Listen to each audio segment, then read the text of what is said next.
In 2020, I was 24 and worked as a delivery driver. My job was to drive around Albany, New York, dropping off packages. It was the same thing every day, and it got a little boring. I lived alone in a small apartment, and I didn't have many friends. Sometimes I talked to my coworkers or waved at neighbors, but that was it. At first, I liked that my job was always the same. It was simple, and I knew what to expect. But after a while, I started to feel tired of it. Every day felt the same, and I wanted something new. One day at work, my coworker Jason told me about a shortcut. He said there was a path through Mallory Woods, a forest just outside of town. He said it would save me time. But then he said, "Don't take it at night," and laughed. He sounded a little serious, but I thought he was just joking. I didn't think too much about it.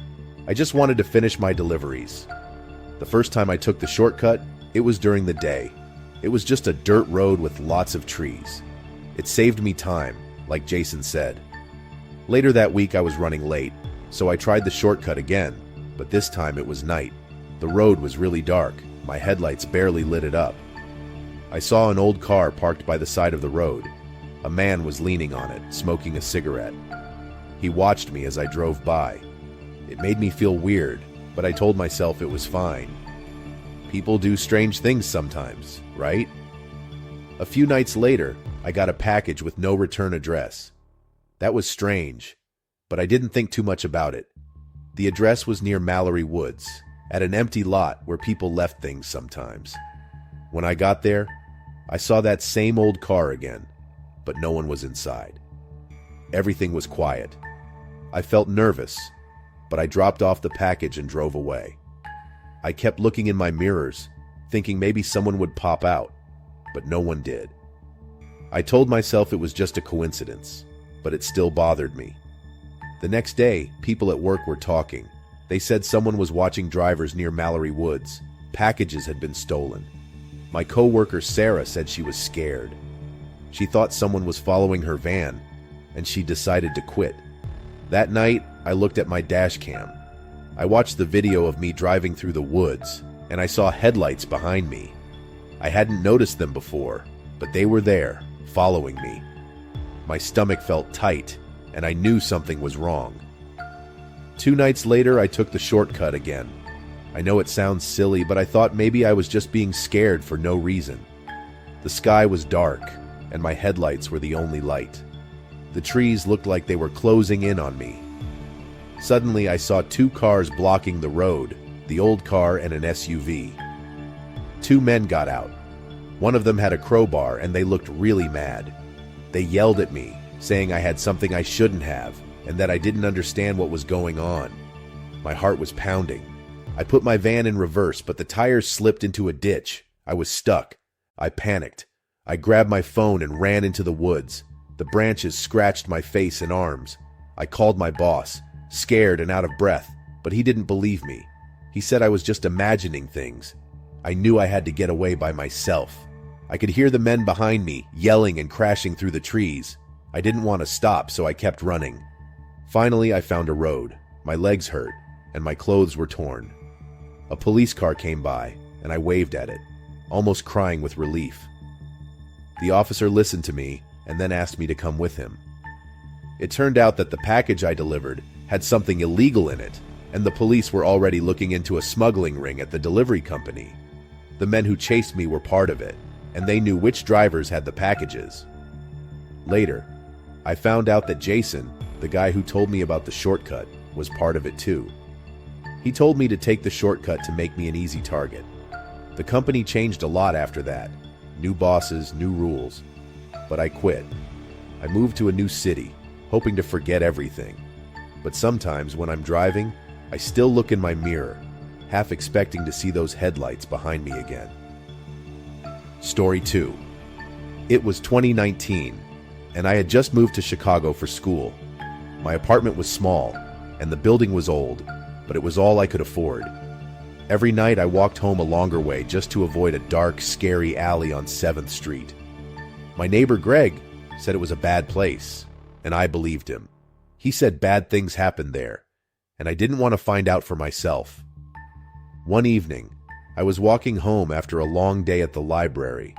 It was dark and the streetlights were flickering. My neighbor, Mrs. Thompson, came up to me looking worried. She said her cat, Mr. Whiskers, was missing.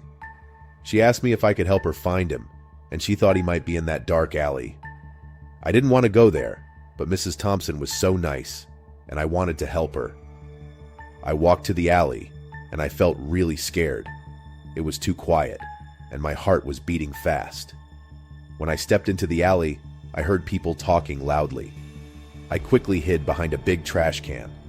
2 men were there, arguing over a briefcase.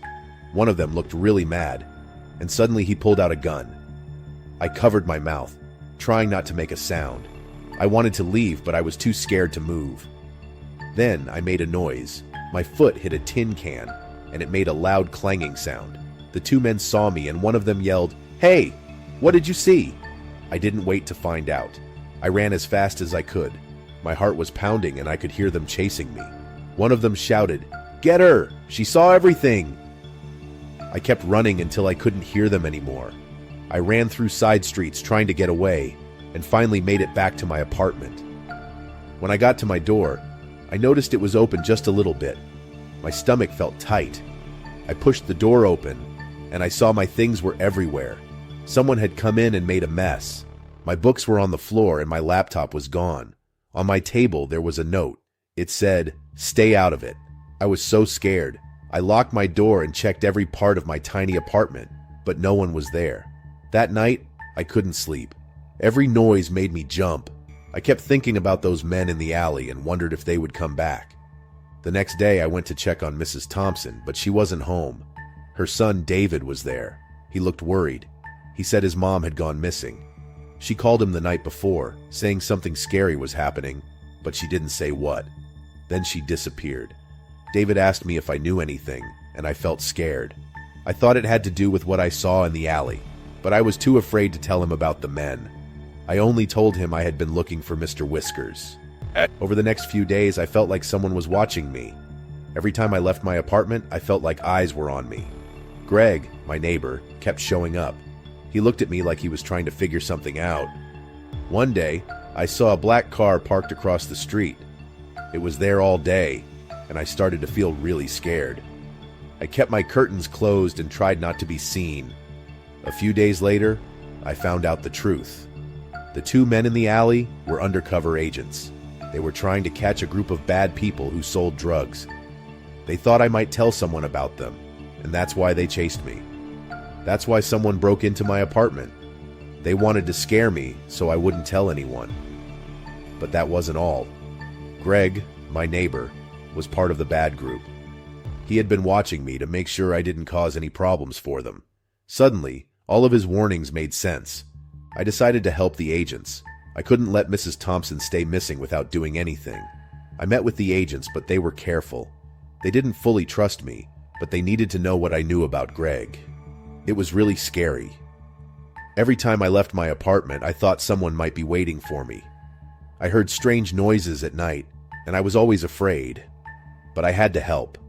I couldn't just do nothing. With the agents' help, we found out more about the bad group. The police watched Greg, and soon they arrested him. I saw from my window when they took him away. He looked up at my building with angry eyes. Even though it was over, I didn't feel safe. I often wondered if I made the right choice. I moved to a new apartment in a different part of town. It was quieter, and I hoped I could have a fresh start. But every time I see a dark alley, I still feel scared, remembering what happened. I still think about Mrs. Thompson. No one ever found her, and it makes me sad. I like to think she got away and is safe somewhere, but I know that might not be true. The agents told me the bad people were dangerous. People who crossed them didn't just disappear for no reason. I came to Chicago for school, thinking it would be a fun adventure. I never imagined it would be like this. Now, I try to stay out of trouble and keep my head down, but I know I'll never forget the alley off 7th Street. Story 3. I was 26, living in Kentucky in 2021. I was driving home late after my friend's wedding. It was very dark, and the roads were empty. I was tired but happy, thinking about the fun we had. My best friend had just gotten married. and the whole day had been filled with laughter, dancing, and lots of cake. I was smiling to myself, replaying some of the best moments in my head. But then I saw cars stopped on the highway. There was a big accident up ahead, and I had to take a different road. My GPS told me to take Hill Road. People always said Hill Road was dangerous, but I had no choice. It was either that or sit on the highway all night. Hill Road was small and twisty.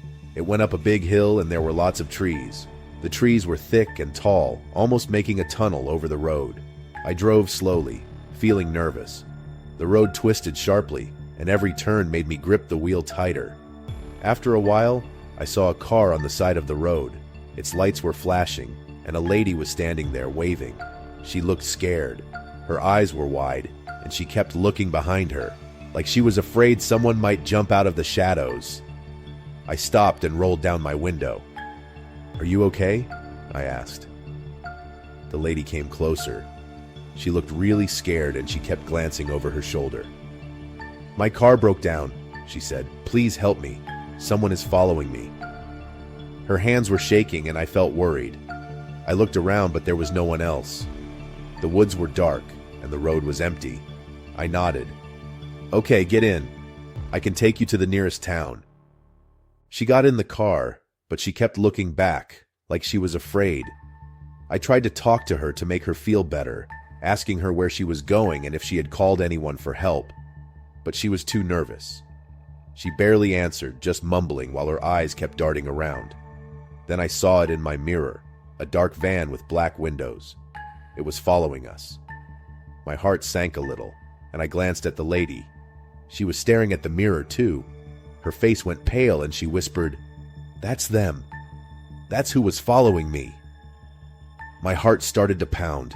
I didn't know what to do. The van stayed behind us, never too close but never too far. I tried to stay calm and kept driving. My hands were sweating, and I could feel the lady's fear, too. I could hear her breathing fast, almost in sync with my own. The road kept twisting, and I tried to think of a plan, but my mind was blank. The trees looked like they were closing in on us, and the van just kept following. Suddenly, I saw a pile of branches in the road. It looked like someone put them there on purpose. They weren't scattered like they had just fallen. They were piled neatly, like a barricade. I stopped the car and turned to the lady. "Stay here," I told her. I got out and started moving the branches. It was so quiet.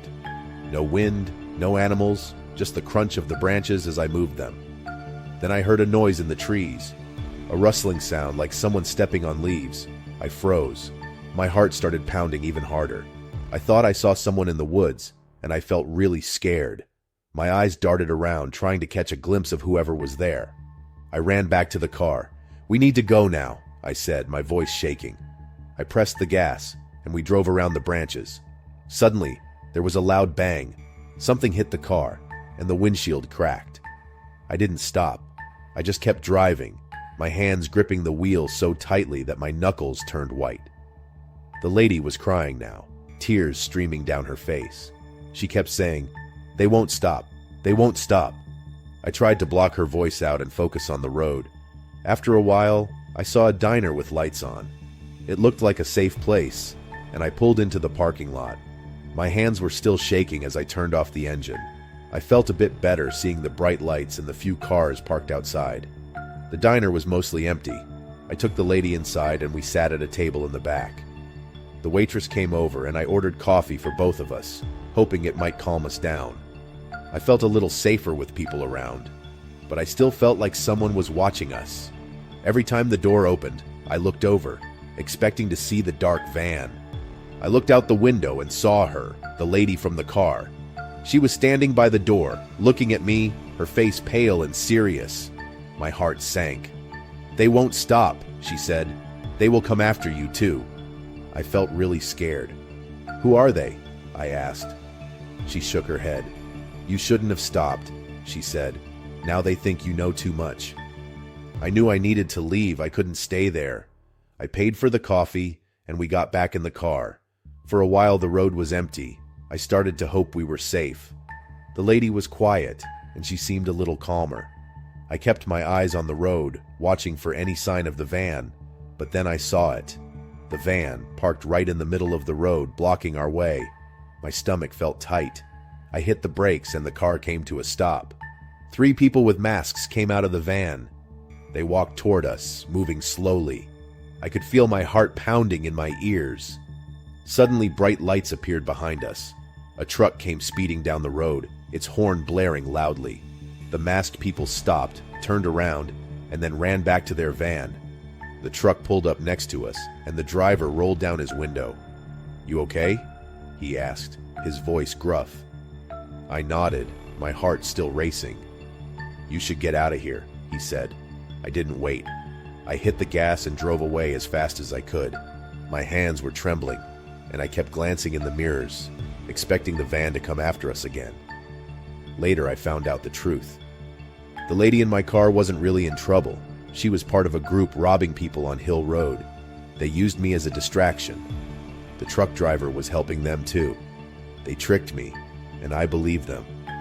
I felt so foolish. I moved away from Kentucky soon after. I didn't want to stay there, not after everything that happened. I wanted to forget it all. But sometimes, when I'm driving alone at night, I still think about that night. I think about the dark van, the masks, and how lucky I was to get away. It still gives me chills, and I don't think I'll ever forget it. Story 4. In 2022, I was living in New York City, working late shifts at a diner. Every night, I took the subway home. It was always the same routine: catch the last train, find a seat in the nearly empty car, and try to keep to myself. But one night, as I was waiting on the platform, I noticed a set of stairs I'd never seen before, tucked away in the corner of the station. They were old, with chipped steps and barely any lighting. It was strange that I'd never noticed them before, but maybe I was just too tired every night to pay attention. Curiosity got the better of me, and I decided to check it out. I started walking down the stairs. They led to a locked maintenance door. The air was musty and damp, and I was about to turn around and head back up when I heard faint whispers behind me. I spun around, but the staircase was empty. My heart skipped a beat. The whispers were so soft that I thought I might have imagined them. I quickly hurried back up the stairs, feeling a chill run down my spine. The next day at work, I was talking to one of my coworkers, Maria. She mentioned that another employee, Luis, had gone missing about a week ago. Maria said she had talked to him the night before he disappeared, and he had been telling her about something weird he found in the subway. A hidden staircase he wanted to explore. My stomach dropped when she said that. I asked her if Luis had said anything else, but she just shrugged. He said it was creepy. That's all I remember. That night, I was waiting at the subway again, and I found myself staring at the hidden stairs. I couldn't help it. I was drawn to them. I walked closer, just looking, when a transit worker came up to me. He was an older man with a serious expression. He grabbed my arm gently and shook his head. "You shouldn't be down here," he said, his voice low. "Those stairs are trouble. Don't ever go down there again." His eyes were filled with something like fear. I nodded, pulling my arm away, and he walked off without saying anything else. I watched him leave, my curiosity growing stronger. A few nights later, I was on the platform again, waiting for the train. I saw a man in a long trench coat walking towards the hidden stairs. He was tall, with his hat pulled low, and he moved quickly. Without really thinking, I decided to follow him. I stayed a little distance behind as he started descending the stairs. I kept expecting him to look back, but he didn't. He reached the bottom and walked right up to the locked maintenance door. I blinked and he was gone. It was like he had disappeared right into the door. My heart started pounding and I backed away, my hands shaking. I hurried up the stairs and onto the platform just as my train pulled in. I got on trying to calm down, but I couldn't get the image of that man disappearing out of my head. A few nights after that, I couldn't take it anymore. I needed to know what was behind that door. I waited until the platform was empty, then I walked down the hidden stairs. I had brought a small crowbar with me, something I'd found in the back of the diner. My hands were trembling as I wedged it into the door and pried it open. The door creaked loudly and I winced, hoping no one could hear. When I pushed the door open, I saw a small room. It was dark. the only light coming from the hallway behind me. Inside, there were piles of discarded wallets and IDs. The air smelled terrible, like mold and something metallic. I stepped inside, my foot crunching on something. I looked down and saw broken pieces of phones, shattered and scattered all over the floor. I felt my stomach turn. I needed to get out of there. As I turned to leave, I heard a noise, footsteps echoing down the stairs. I quickly closed the door behind me and pressed myself against the wall, trying to steady my breathing. The footsteps grew louder, and I saw shadows stretching across the floor. I didn't dare move. I watched as 3 figures came down the stairs, all wearing dark clothes. They stopped in front of the door, and one of them pulled out a key. My heart felt like it was going to explode. Just then, a loud alarm blared through the station. The figures froze, then turned and ran back up the stairs. I took the chance and bolted, running up the stairs 2 at a time and out onto the platform. I found out later that the staircase was used by a gang running a pickpocketing ring in the subway. The man I followed that night was their leader. They used the room to store stolen goods before selling them off. By opening the door, I had triggered a silent alarm they had set up to protect their stash. The police had been monitoring the station for a while, and my mistake ended up leading them right to the gang. They caught most of them that night. I never saw the man in the trench coat again, and I quit my job at the diner soon after. I couldn't bring myself to take the subway anymore, not after everything that happened. Even now, I still think about those stairs, and I get a chill every time I pass by a subway station. I know I'll never go down there again.